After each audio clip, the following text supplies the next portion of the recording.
جب آپ خود اپنی منجی تھلے ڈانگ نہیں مار سکتے, آپ نہیں کر سکتے, اپنی بکل دے اندر چور کو نہیں نکال سکتے, تو پھر یہی حال ہوگا. اور میں کہہ رہا ہوں کہ اب بھی سمجھ جاؤ, اب بھی یہ لیول پلینگ اور ان چیزوں سے آگے نکلو. خدا کے لیے اس ملک کو سنبھالو, اس قوم کو سنبھالو. اور سب سے بڑی جو دکھ کی آخری بات ہے وہ یہ ہے کہ ملکوں سے تعلقات ٹھیک کرے تو فوج اور آرمی چیف, ملکوں سے پیسے مانگ کے لائے تو فوج اور آرمی چیف, سرمایہ کاری کے لیے کوئی کونسلیں بنائیں تو فوج, مافیاز کے خلاف کریک ڈاؤن کرے تو فوج, سرحدوں پر لڑے تو فوج, اندرونی حالات میں کام کرے تو فوج, معاشی اصلاحات بہتر کرے تو فوج, انتظامی حالات بہتر کرے تو فوج. تو یہ کیا ہے یار, کون سی لیول پلینگ فیلڈ چاہیے؟ آپ اس لیے آئے تھے نائل ہی ختم کر دیں گے, آپ اس لیے آئے تھے کہ ہم فقید المدار پاکستان اس لیے رہ گیا ہے کہ وہاں جلسے ہونے ہیں اور بس سارا. آبادی بم یہ پھٹ رہا ہے, آبادی بم, 24 کروڑ 60 لاکھ لوگ, اور معاشی اصلاحات ہو نہیں رہی. 200 سفید ہاتھی ہم پر مسلط ہیں,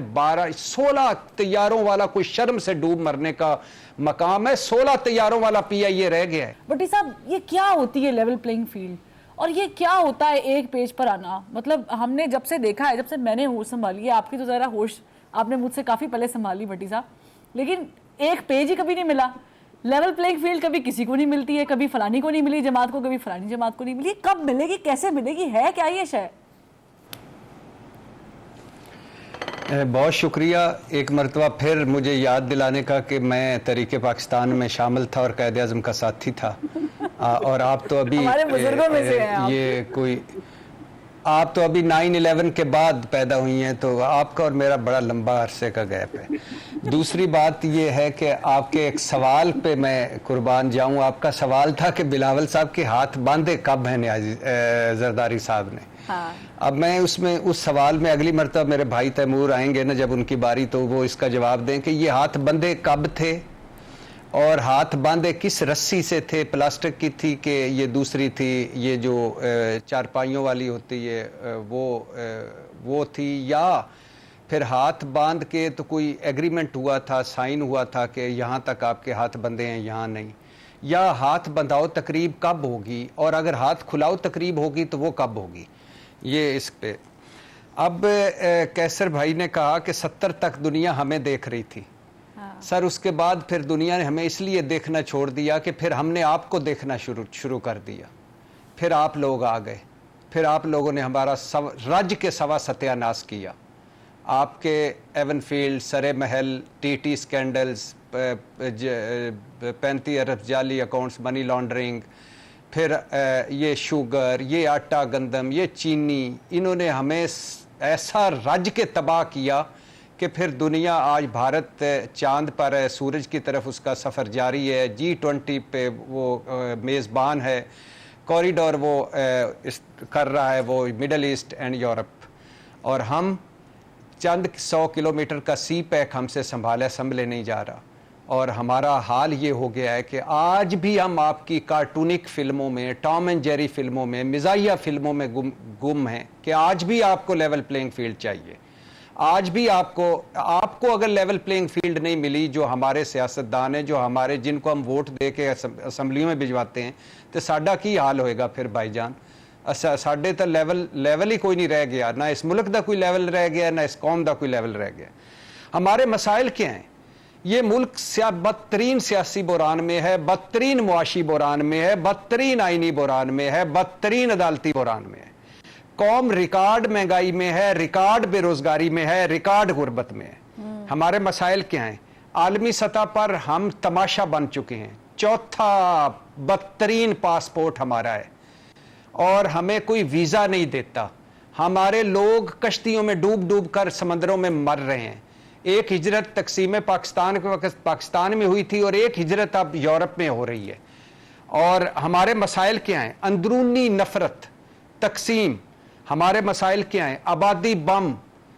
آبادی بم یہ پھٹ رہا ہے, آبادی بم, 24 کروڑ 60 لاکھ لوگ, اور معاشی اصلاحات ہو نہیں رہی. 200 سفید ہاتھی ہم پر مسلط ہیں, 16 طیاروں والا کوئی شرم سے ڈوب مرنے کا مقام ہے. 16 طیاروں والا پی آئی اے رہ گیا ہے. 16 طیارے کبھی کوئی ملک اسے روک لیتا ہے, کبھی کوئی ملک ہمارے پیسے دو. صرف مجھے ایک منٹ بات کرنے دیے فروا, 1 منٹ بات کرنے دیے پلیز پلیز. یہ اس پہ یہ جو لذیذ اور مزیدار اسپائسی چیزوں پہ میں آ رہا ہوں, یعنی قرضے ہم اتار پائیں گے کبھی لگ رہا ہے کہ قرضے اتار پائیں گے؟ کیپیسٹی چارجز بجلی کے اتنے ہیں کہ 3 روپے اگر آمدن ہوتی ہے 2 روپے ہم دے دیتے ہیں اس میں واپس ان کو بجلی گھروں کو دے دیتے ہیں. اور مافیاز, یہ ملک مافیاز کا ہے, طاقتوروں کا ہے, پیسے والوں کا ہے. اب ہماری پوری اس سیاست کی پوری حیثیت کیا ہے؟ مجھے تالپور صاحب سندھ کی کارکردگی پہ ایک پروگرام میرے ساتھ کر لیں. مجھے یہ کہ شیخ صاحب مسلم لیگ کی اس 15 مہینے کی بدترین کارکردگی پر ایک پروگرام کر لیں. آپ اس لیے آئے تھے نیب ختم کر دیں گے, EVM ختم کر دیں گے, آپ اس لیے آئے تھے نائلی ختم کر دیں گے, آپ اس لیے آئے تھے کہ ہم فقید المینار پاکستان اس لیے رہ گیا ہے کہ وہاں جلسے ہونے ہیں اور بس سارا. ہم کہاں ہیں بھائی ملکوں سے؟ اچھا, اور بات ان کی دکھ کی بات یہ ہے, تکلیف کی بات یہ ہے فروا, اور سب سے بڑی جو دکھ کی آخری بات ہے وہ یہ ہے کہ ملکوں سے تعلقات ٹھیک کرے تو فوج اور آرمی چیف, ملکوں سے پیسے مانگ کے لائے تو فوج اور آرمی چیف, سرمایہ کاری کے لیے کوئی کونسلیں بنائیں تو فوج, مافیاز کے خلاف کریک ڈاؤن کرے تو فوج, سرحدوں پر لڑے تو فوج, اندرونی حالات میں کام کرے تو فوج, معاشی اصلاحات بہتر کرے تو فوج, انتظامی حالات بہتر کرے تو فوج. تو یہ کیا ہے یار؟ کون سی لیول پلینگ فیلڈ چاہیے؟ اس طرح کرو, مل کر بیٹھو, 5 سال کے لیے 2.5 سال بانٹ لو. 2.5 سال میاں محمد نواز شریف صاحب حکومت کر لیں, 2.5 سال بلاول بھٹو کر لیں, مجھے کوئی اعتراض نہیں, لیکن مسائل حل کرو میرے. اب یہ کہانیاں ختم کرو, یہ افسانے ختم کرو. مجھے بریک کا کہا جا رہا ہے مجھے. ہاں بھٹی صاحب بڑی اچھی باتیں کر رہے ہیں. میں دونوں سے, اپنے مہمانوں سے, شیخ صاحب سے بھی اور تالپور صاحب سے بھی اس پہ جواب لینا چاہوں گی. لیکن بھٹی صاحب میں تھوڑے نال ایک گل کر, ہم ہمیشہ سیاستدانوں کو کوستے ہیں, سیاستدانوں کی بات کرتے ہیں. میں مانتی ہوں اس ملک میں سیاستدان اگر ٹھیک ہو جائیں تو یہ ملک طور کے رحم و کرم پر نہ رہے, لیکن کچھ چیزیں انتظامی ہوتی ہیں, کچھ چیزیں حالات کے طور پہ ہوتی ہیں. 70s تک کا ذکر کیا شیخ صاحب نے, تو مجھے بتائیں کہ جب مشرف صاحب نے آ کے دھاوا بولا اور شب خون مارا تو اس کی ذمہ داری کس پہ عائد ہوتی ہے؟ لیکن بہت ساری چیزیں ہمیں مل بانٹ کے کرنی پڑیں گی, بہت ساری چیزوں کو انڈرسٹینڈ کرنا پڑے گا, بہت ساری چیزوں پہ کام مل کے کرنا پڑے گا. لیکن اس مل کے بیٹھنے کو ہم لیول پلینگ فیلڈ کہتے ہیں اگر تو وہ سب کو ملنی چاہیے. لیکن اگر کسی کو نہیں مل رہی تو کیوں نہیں مل رہی, اور کسی کو زیادہ مل رہی تو کیوں مل رہی ہے؟ انوالو کر لے. ارشاد صاحب دیکھیں, یہ جو ہے نا, یہ چھوٹی سٹیٹمنٹس نہیں ہوتی ہیں, بڑی سٹیٹمنٹس ہوتی ہیں. اس کے ظاہر ہے کہ امپیکٹ بھی اس طرح بڑے ہوتے ہیں. مجھے بتائیں کہ یہ کام واقعتاً یہ لوگ کیوں نہیں کر سکے؟ حالانکہ بڑی جماعتیں ہیں, بڑی جماعت اقتدار میں آئی تھی, یہ نگران گورنمنٹ کیوں اور کیسے کر رہی ہے؟ حالانکہ تو الیکشن لڑ کے بھی نہیں آئے لوگ. پہلی بات تو یہ ہے کہ یہ کام کرنے نہیں آئے تھے. جو کام کرنے آئے تھے وہ انہوں نے کر لیے. انہوں نے ان کاموں میں کوئی کسر چھوڑی ہو تو مجھے بتا دیجئے, کوئی کام رہ گیا ہو ان کا تو مجھے بتا دیجئے.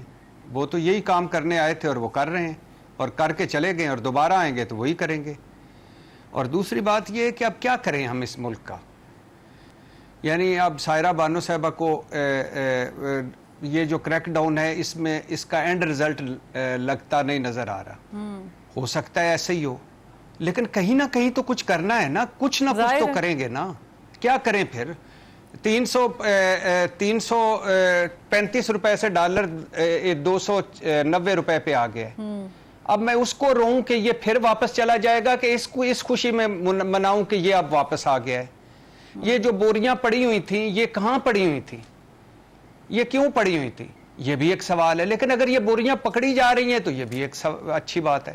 اور لیکن میں یہ بڑی لمبی بحث ہے. میں آپ کو آپ نے ایک بڑا لفظ بولا, حالانکہ اور پرویز مشرف نے جب دھاوا بولا تو کیا کیا؟ پرویز مشرف صاحب نے جب دھاوا بولا تو آئین توڑا, پارلیمنٹ کو اپنے تابع بنا, عدلیہ کو بے توقیر کیا, الیکشن سے بھاگے. وہ یہ 4 کام انہوں نے کی, اور وہ کہلائے فوجی آمر.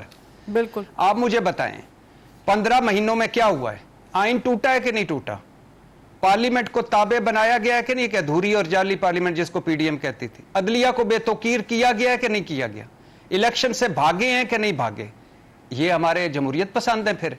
یہ پرویز مشرف سے اچھے ہیں؟ اس ملک میں 2 نظام آئے ہیں, پہلے بھی کئی برتا ہوں, فوجی آمریت, سویلین آمریت. جمہوریت آئی نہیں, اس کے لیے تو میں ترس رہا ہوں.